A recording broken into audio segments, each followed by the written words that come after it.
જેને પોતાનું કલ્યાણ કરવું હોય એને ભગવાન કૃષ્ણની કથા સાંભળવી, એને ભગવાન કૃષ્ણનો આશ્રય કરવો, એને ભગવાન કૃષ્ણના કીર્તન કરવા.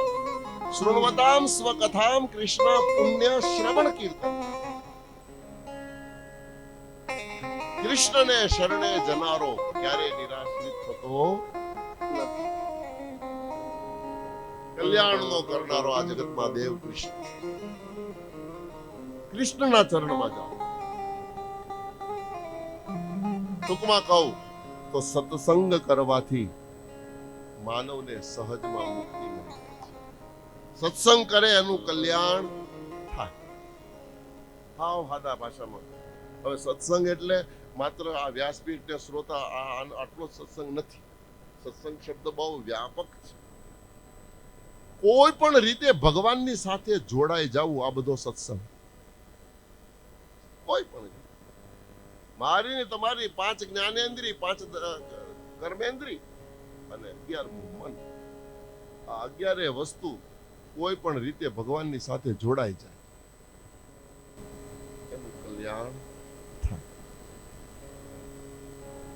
અને આપણા સનાતનમાં તો કેટલી વિશિષ્ટ વ્યવસ્થાઓ છે, જરા વિચારવા જેવો છે. સનાતન શબ્દ પુરાતનોનો પુરાતન એ તો છે જ, પણ સનાતન એટલે વ્યાપક પણ છે. સનાતન શબ્દનો અર્થ થાય છે વિશાળતા વાળું, જ્યાં ક્યાંય જડતા નથી.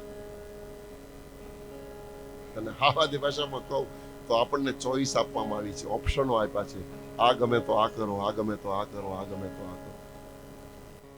શ્રવણમ કીર્તનમ વિષ્ણુ સ્મરણમ પાદ સેવનમ અર્ચનમ વંદનમ દાસ્યમ સખ્યમ આત્મનિવેદનમ. 9 ભક્તિ બતાવી છે.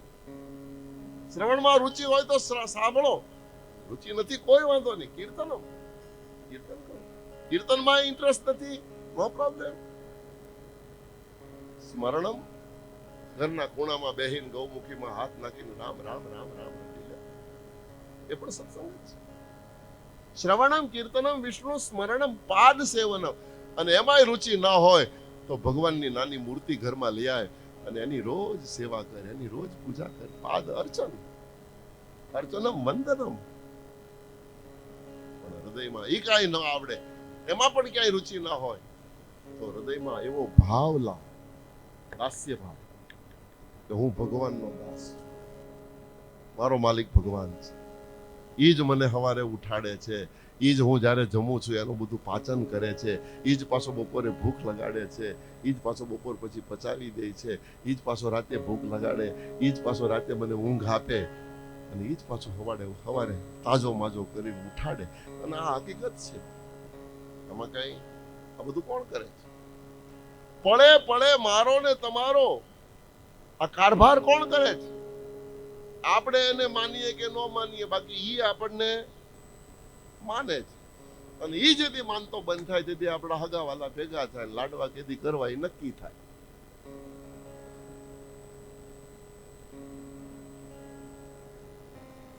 સત્સંગ શબ્દ વ્યાપક છે. કહેવાનો અર્થ વિશાળતા એ છે કે ચોઈસ છે. 2400 અવતારો છે. ભગવાન શિવના તો અસંખ્ય કોટી અવતારો છે. તમને જે કથા સાંભળવી ગમતી હોય એ કરો. ગાતા આવડતું હોય તો ગાઓ, નાચતા આવડતું હોય તો નાચો. નાચીને પણ ભગવાન મળી શકે. મીરાએ શું કીધું? પગ ઘૂંઘરું બાંધ મીરા નાચી.